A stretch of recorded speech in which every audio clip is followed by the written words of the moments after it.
Je vous présente un nouveau sac de transport, que ce soit pour vos drones, photos, vidéos. C'est le OneMo Lite de chez PGY Tech. C'est un sac que vraiment j'adore. Je l'utilise maintenant quasiment tout le temps.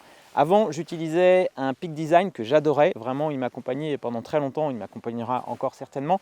Mais celui-ci, il a l'avantage donc d'être un petit peu plus conséquent puisqu'il fait 22 litres. Mon Peak Design, il fait 20 litres. J'avais déjà fait une vidéo comparative entre mon sac Peak Design et le PGY Tech OneGo, je vous la remets ici. Et je trouvais que le PGY Tech était un peu lourd. Le système de fermeture supérieure, j'aimais pas trop, ça prenait beaucoup de place. C'était pas vraiment idéal. Mais alors celui-ci, c'est donc le OneMo Lite, il fait 22 litres, donc il fait 2 litres de plus que mon Peak Design. Sauf que ça se voit quasiment pas en termes d'encombrement, puisqu'il a des dimensions qui correspondent à un bagage cabine avion par exemple. Et à l'intérieur, on a des compartiments qu'on peut vraiment moduler à souhait. C'est très bien pensé et il est très pratique, que ce soit en termes de confort. Il est rembourré donc dans le dos. Au niveau de l'effort, vraiment, on ne le sent pas. Alors, il est un tout petit peu plus lourd que mon Peak Design. Il fait 1,6 kg, mais il est moins lourd qu'un OneGo, par exemple. Donc, c'est vraiment le compromis idéal et il y a plein de petits détails. On a, par exemple, cette sangle de poitrine qui est très facile à enlever et à remettre. Ça se glisse juste et c'est un clip qui empêche donc qu'elle s'enlève. C'est beaucoup plus facile que sur le Peak Design. Sur ces sangles d'épaule, on va pouvoir bien sûr fixer des clips rapides pour fixer sa caméra ou ses accessoires. Au niveau des sangles d'épaule, elles sont très faciles et très pratiques à régler. Donc ça maintient le sac vraiment très bien. Il y a des petits straps donc qui verrouillent le réglage, donc elle ne glisse pas. Sur un sac de cette contenance, on n'aura pas de sangle abdominale. Mais franchement, ça ne me gêne pas du tout. Là, il est vraiment très bien maintenu et que ce soit en courant, en marchant, le confort est vraiment bien. Au niveau du rembourrage, au niveau des sangles d'épaule, elles ne sont pas très larges. On a des poignées partout sur les côtés, devant, derrière, donc on peut le prendre dans tous les sens. On peut le prendre donc de manière latérale, de manière verticale, on peut même le prendre par derrière. Donc c'est vraiment super polyvalent. On peut mettre bien sûr une poche, que ce soit ici un trépied ou un stabilisateur type Ronin. On peut également mettre un trépied dessous avec le système de sangle. On pourrait même attacher un quad FPV puisque on peut mettre 2 sangles ici en croisée. On a des fermetures éclairs qui peuvent venir se sécuriser pour éviter l'ouverture par derrière sans le vouloir. On a même une pochette secrète pour y loger un AirTag pour retrouver votre sac en cas de perte par exemple ou de vol. Et bien sûr, on va retrouver pas mal de poches. Ici, on peut y loger tous les accessoires, des petites batteries, des fils ND ou des câbles de recharge. On a un accès rapide ici, donc ça c'est plutôt pas mal.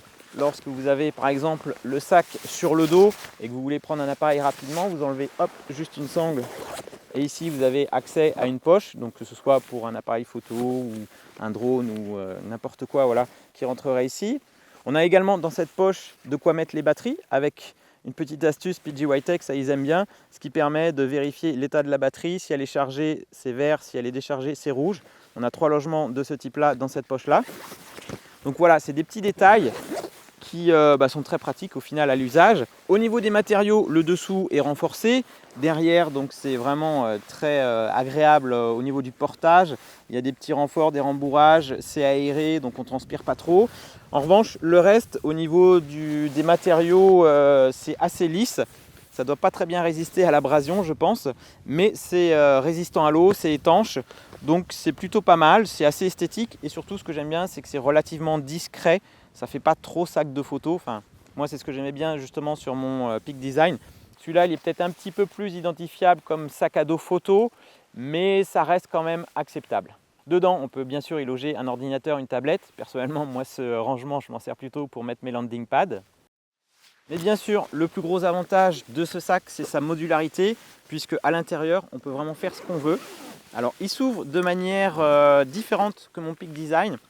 Ça a un avantage, c'est qu'on a vraiment tout ouvert à portée de main, donc on a accès à tout. L'inconvénient, c'est que lorsqu'on va l'ouvrir, eh bien, si on se pose sur un sol pas très propre, ça va être très vite sali ici. Sur le Peak Design, eh bien, je le posais tout le temps à l'envers, et ce qui fait que quand c'était sale, ça se retrouvait dans le dos, donc c'était pas génial non plus. Là, c'est pas mal, mais c'est vrai que d'un côté esthétique, si vous le posez sur un sol mouillé ou gadoueux, eh ben, le sac va vite être sale. En revanche, c'est quand même très pratique. puisque donc cette modularité, elle est faite grâce à des parties. Alors il y en a beaucoup, hein, il y en a plein, on peut vraiment faire ce qu'on veut.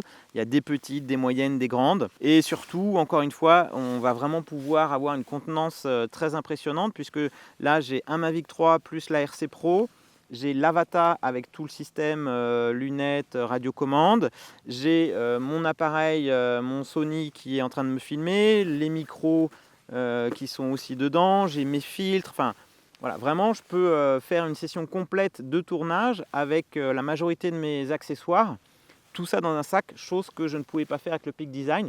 Pourtant, il y a juste 2 litres de différence, mais justement, ça fait vraiment la différence, ces 2 litres-là. Donc ce qui est plutôt pas mal, c'est qu'on peut vraiment moduler, encore une fois, avec ces systèmes de velcro, en fonction du type de mission que vous avez ou des éléments que vous prenez. Donc on peut tout enlever. Hop, je mets le Mavic là.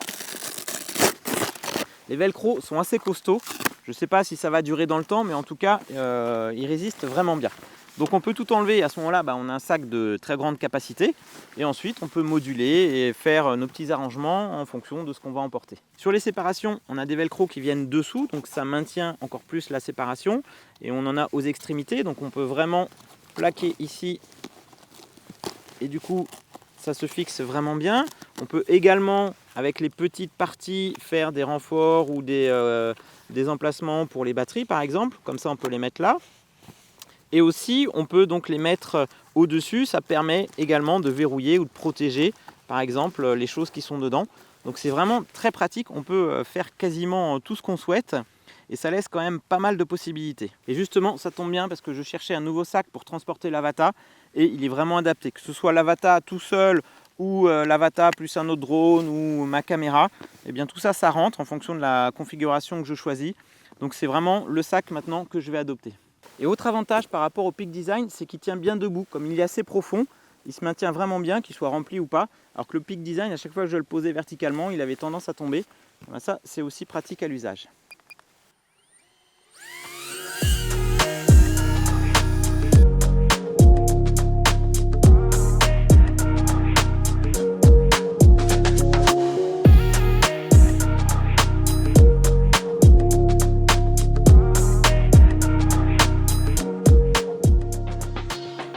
La poche en façade, on peut y mettre des affaires ou plein d'autres choses, elle est assez grande.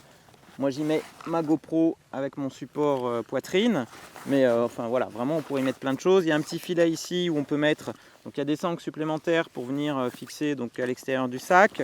On peut y mettre des petites boîtes, des sangles, des câbles, enfin vraiment plein de choses. L'inconvénient, c'est quand le sac comme ça est la verticale, s'il est ouvert, et bien ici, si c'est pas bien sécurisé, ça risque de tomber. C'est le seul inconvénient, on va dire, que je peux trouver sur ce sac. Alors maintenant parlons prix, puisqu'il coûte quand même 150 €, c'est quand même une somme, on est d'accord, mais ça reste un sac photo vidéo, très bon rapport qualité-prix, moins cher qu'un Peak Design.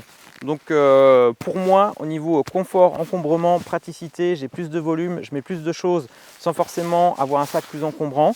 Donc c'est celui qui va remplacer mon Peak Design désormais. N'hésitez pas à me dire ce que vous en pensez dans les commentaires, et d'ici là, je vous dis à bientôt pour de prochaines vidéos. Ciao!